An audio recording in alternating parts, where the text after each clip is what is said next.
are celebrating the మనము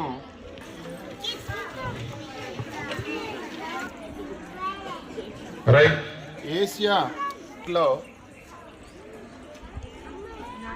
ఒక religion బేస్డ్గా మన ఏషియా కాంటినెంట్లో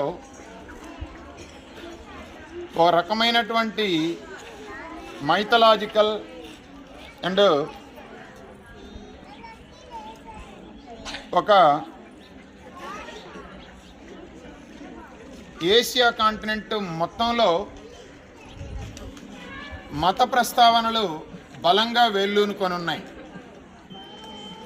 మహమ్మదీయ మతమైనటువంటి ఇస్లాం మతమైన, హిందూ మతమైన, క్రైస్తవ మతమైన ఇవన్నీ కూడా ఏషియా కాంటినెంట్లోని దేశాల్లోనే పుట్టాయి. ఇవి నేడు ప్రపంచ దేశాల ప్రజలందరికీ చేరి అన్ని మూలల మతము అంటే ఏంటి లేదు, మనిషి సవ్యమైన మార్గంలో నడవడం. జీసస్ క్రైస్ట్ ఇక్కడ ఎందుకు ఈ లోకానికి వచ్చారు,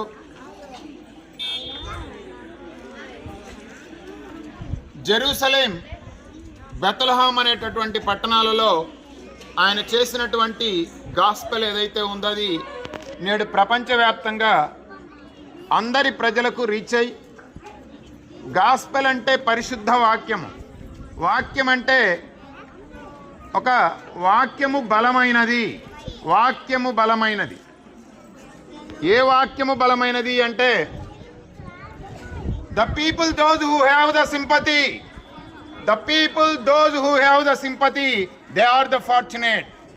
కనికరము గలవారు ధన్యులు, వారేసును చేరుదురు. కనికరము కలవారు ధన్యులు, వారేసును చేరుదురు. యేసు ఈ భూమి మీదకి రావడానికి కారణం ఒకటే, ప్రజలలో అశాంతి, అలజడి, మనిషి ఒకరిని ఒకడు నిర్దాక్షిణ్యంగా కొట్టుకొని చంపుకొని మోసాలు చేసి మనిషిని మనిషే హింసించుకుంటున్నటువంటి రోజుల్లో మనిషిలోని హింసావాదాన్ని తొలగించి ఏదైతే సత్యమో, ఏదైతే అహింసయో అహింసా పదాన్ని నడపడానికి ఈ లోకానికి విచ్చేసినటువంటి ఒక ధృవతార కరుణామయుడు. ఆయన పేరులోనే ఉంది కరుణామయుడు. He has abundant of the love, abundant of the love. ప్రేమకైన సముద్రం వంటివాడు, ప్రేమకైన సముద్రం వంటివాడు. ఆ సముద్రం ఎంతైనా నీటిని ఇవ్వగలదు. జీసస్ క్రైస్ట్ ఈ లోకానికి ప్రేమను పంచడానికి వచ్చాడు. ఏంటి అంటే those who have the sympathy that persons have the fortunate. కనికరము కలవారు ధన్యులు, వారేసును చేరుదురు. మీ అల్లో కనికరం ఉందా? పక్క పిల్లల్ని బాధించకూడదు, పక్క పిల్లల్ని కొట్టకూడదు, పక్కన పిల్లల వస్తువులు దోచకూడదు. పక్కన మన జీవితంలో, మన నిజ జీవితంలో, మనం జీవించే జీవన విధానంలో ఎక్కడ కూడా ఒక వ్యక్తిని మనము మాటల ద్వారా కానీ చేతుల ద్వారా కానీ బాధ పెట్టకూడదు. That is the gospel given by the lord Jesus. ఈ లోకాన క్రీస్తు చెప్పిన సందేశం ఒకటే, గాస్పెల్ ఒకటే. మనిషి ఒక సవ్యమైనటువంటి ప్రవర్తనతో, సింప్లిసిటీతో, అహింసావాదంతో, సత్యముతో జీవించండి. అదే ఈ లోకానికి జీసస్ చెప్పినటువంటి విషయం. ఇంకా పిల్లలు ఒక్క విషయము ఇంకా ఎక్కువ చెప్తే మీకు కూడా ఎక్కదేమో.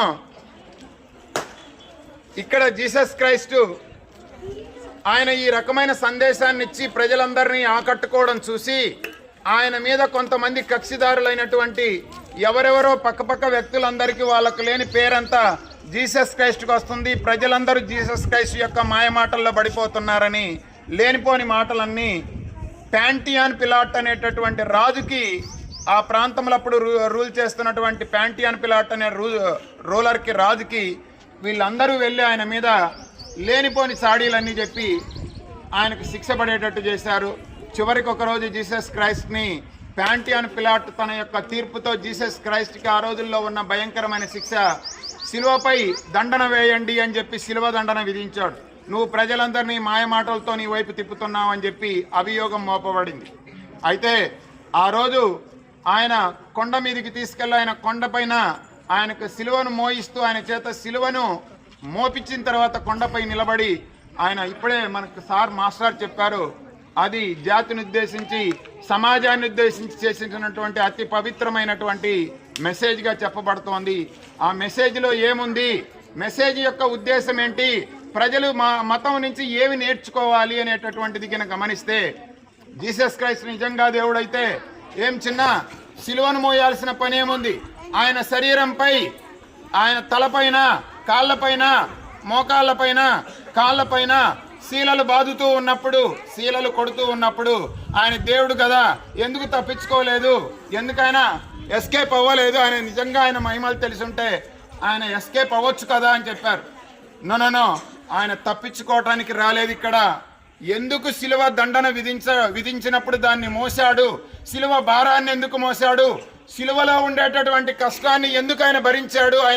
ఆయన శరీరం అంతా రక్త దారాలతో నిండిపోయి, శరీరం అంతా తల నుంచి కాళ్ళ నుంచి రక్తము ఏరులై పారుతున్నా ఎందుకు ఆయన అట్లా మొక్కవోని దీక్షతో నిలబడ్డాడు, ఆ శిక్షను అనుభవించాడు అంటే, యస్, ఆయన వచ్చిందే ఈ లోకాన రక్తాన్ని చిందించిందే ఎందుకోసం అంటే, ఎందుకోసం వచ్చాడు అంటే, నేను చెప్పాను, కనికరము కలవారు ధన్యులు, వారు యేసును చేరుదురు.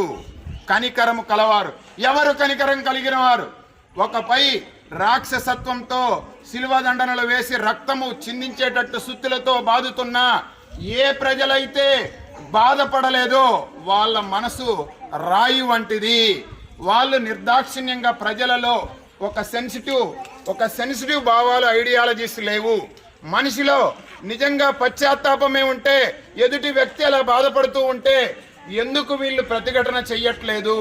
ఎందుకు జీసస్ క్రైస్ట్కి ఆ శిక్ష విధిస్తున్నప్పుడు వీళ్ళందరూ చూస్తూ ఉండిపోయారు? సమాజంలో వ్యక్తిని చంపుతున్నా, వ్యక్తిని బాధ పెడుతున్నా ఎందుకు మనుషులు ఇలా ఉన్నారు? వాళ్ళలో ఈ రియలైజేషన్ తీసుకురావడానికి ఆయన ఆ శిక్షను భరించాడు. యేసు రక్తము ఎప్పుడైతే నేలపై చిందుతుందో, ఆ చిందిన రక్తము ఈ ప్రపంచవ్యాప్త ప్రజలకు సందేశమై నిలిచి ప్రజలలో ఒక సెన్సిటివ్నెస్ని తీసుకురావాలి, జాలిని తీసుకురావాలి. కరుణామయుడైనటువంటి ఆయన కరుణ పంచాడు, ఈ లోకానికి కరుణ అందించాడు. ఆ కరుణామూర్తిగా, కరుణామయుడిగా జీసస్ క్రైస్ట్ నిలబడ్డాడు. సో అది మనము మతం నుంచి నేర్చుకోవాల్సింది.